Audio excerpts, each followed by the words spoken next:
Hai semuanya. Apa kabar di hari ini? Tentunya saya berharap semuanya dalam keadaan yang sehat dan terus merasakan kebahagiaan. Bertemu lagi dengan saya dalam pembelajaran sosiologi di hari ini. Nah, untuk hari ini kita akan membahas materi upaya penyelesaian konflik atau resolusi konflik. Nah, tentunya teman-teman bertanya-tanya, apa sih itu resolusi konflik atau upaya menyelesaikan konflik? Resolusi konflik adalah suatu cara individu atau kelompok untuk menyelesaikan masalah yang sedang dihadapi dengan individu lain atau kelompok lain secara sukarela. Nah, berikut ini adalah beberapa upaya yang dapat dilakukan untuk menyelesaikan masalah konflik di dalam masyarakat.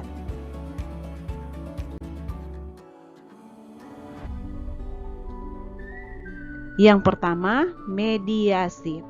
Dalam Kamus Sosiologi, Haryanta tahun 2012 mengatakan, mediasi adalah upaya penyelesaian konflik oleh pihak ketiga, tetapi tidak diberikan keputusan yang mengikat. Pihak ketiga sifatnya tidak memihak salah satu pihak yang berkonflik, tetapi mencoba mempertemukan dan mendamaikan kedua belah pihak yang berkonflik. Upaya yang kedua yaitu konsiliasi. Dalam Kamus Sosiologi, Haryanta tahun 2012 mengatakan, konsiliasi merupakan suatu usaha untuk mengendalikan konflik dengan menggunakan lembaga-lembaga tertentu agar pihak yang berkonflik dapat berdiskusi mengenai persoalan yang dipertentangkan. Selanjutnya, negosiasi. Dalam penyelesaian konflik sosial di masyarakat dapat juga dilakukan melalui proses negosiasi. Negosiasi merupakan suatu interaksi sosial antara pihak-pihak yang terlibat untuk saling menyelesaikan perbedaan agar mencapai kata sepakat. Dalam proses ini, kedua pihak yang berkonflik melakukan pembicaraan dalam bentuk tawar-menawar mengenai syarat-syarat untuk mengakhiri konflik. Selanjutnya, arbitrasi. Arbitrasi merupakan suatu upaya menyelesaikan konflik yang dilakukan melalui pihak ketiga dengan memberikan keputusan yang harus ditaati dan diterima oleh kedua belah pihak yang sedang berkonflik. Pihak ketiga ini dipilih oleh kedua belah pihak atau badan berwenang. Apabila tidak dapat menentukan pihak ketiga, maka pemerintah akan menunjuk pengadilan sebagai pihak ketiga. Oleh karena itu, pengadilanlah yang akan menjadi pihak ketiga yang akan menentukan perdamaian antara pihak yang berkonflik. Selanjutnya, stalemate.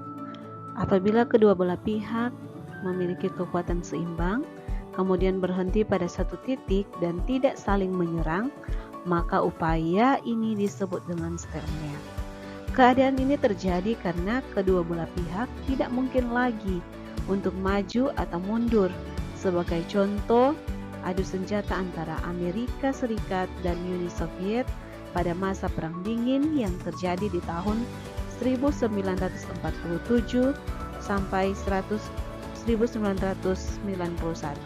atau ketegangan antara Korea Utara dan Korea Selatan di bidang nuklir.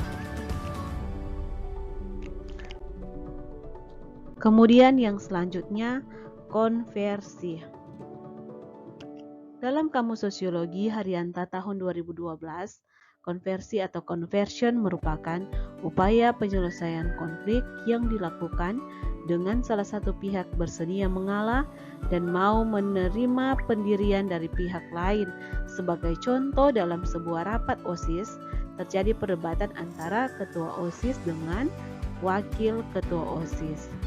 Ketua OSIS lebih memilih mengalah dan menerima pendapat wakil ketua OSIS karena menganggap pendapat wakil ketua OSIS dianggap lebih dapat membantu untuk kemajuan organisasi.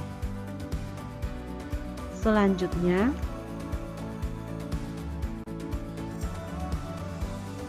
adjudikasi.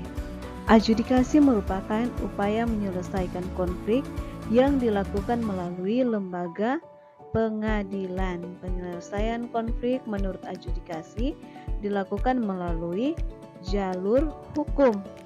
Contohnya, sengketa tanah antara warga masyarakat dengan pengadilan yang diselesaikan melalui pengadilan.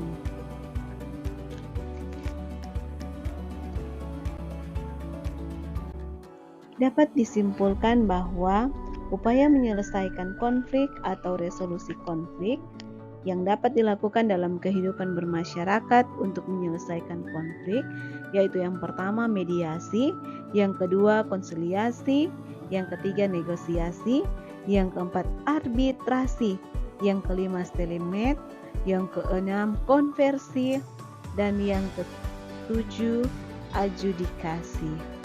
Semoga materi di hari ini dapat bermanfaat dalam kehidupan kita sehari-hari serta dapat menambah wawasan dari teman-teman semua.